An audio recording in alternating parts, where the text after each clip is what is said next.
ikaw ay may edukasyon. Ikaw ay may pagkain. At ikaw ay may tahanan. Maginhawa ang iyong buhay. Ito naman si Michelle, 16 na taong gulang, at siya'y naninirahan sa Payatas. Mahirap ang buhay dito. Imbis na manika ang dala, ang mga bata ay naghahakot ng basurang maibebenta. Kahit na ito'y mapanganib at marami nang natatabunan at namamatay.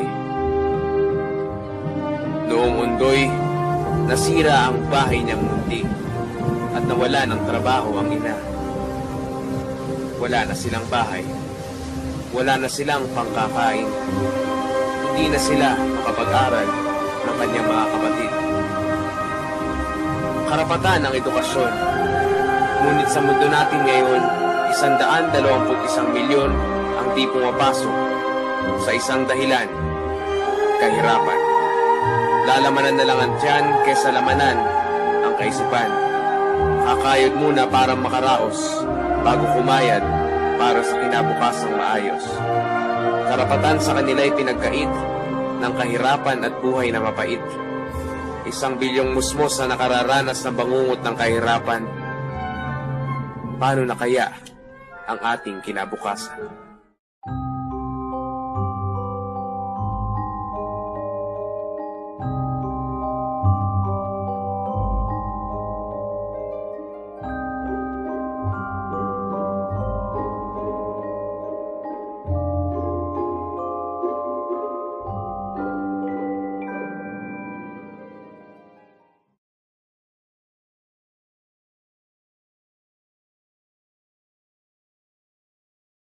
Ano po? Chris. Ilan taong ka na? 7. Nag-aaral ka pa ba? Graduate ng grade 6. Ba't hanggang grade 6 lang? Ano kasi, galakas yung bata. Ito, yung best na ako pinag-aaral ng nanay ko. Ako lang maayaw. Team. Nasa mga magulang mo ngayon? Wala. Iniwan ka na lang ako namatay. Para marinig. Papa ko po, namatay sa... Papa ko naman po, pagkapanganak sa akin. Wala po inabot papa ko. May tinitira ka ngayon?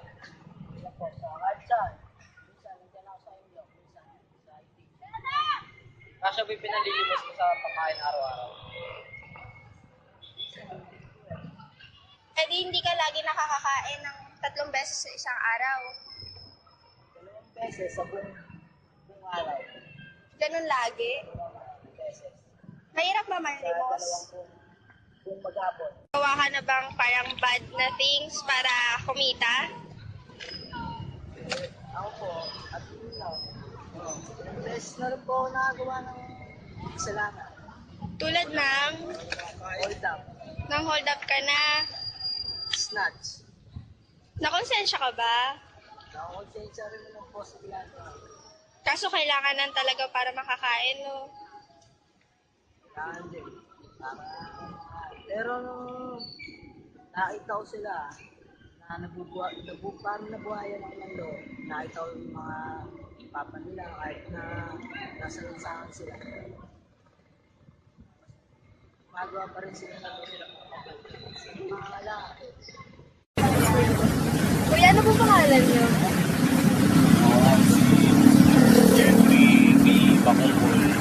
Jeffrey po. Ilang taon na po kayo? 74. Ilang years na po kayo nagdagan? 10 years na po. May ilang po anak nyo? Tatlo po. Ano po ba yung source po ba nung nung kita nyo kayo lang po? May trabaho po ba yung asawa nyo?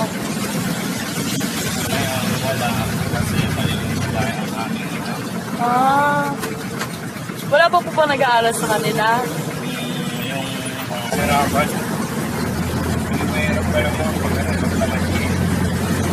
Totoo po yun, kuya. Ha? Totoo po yun.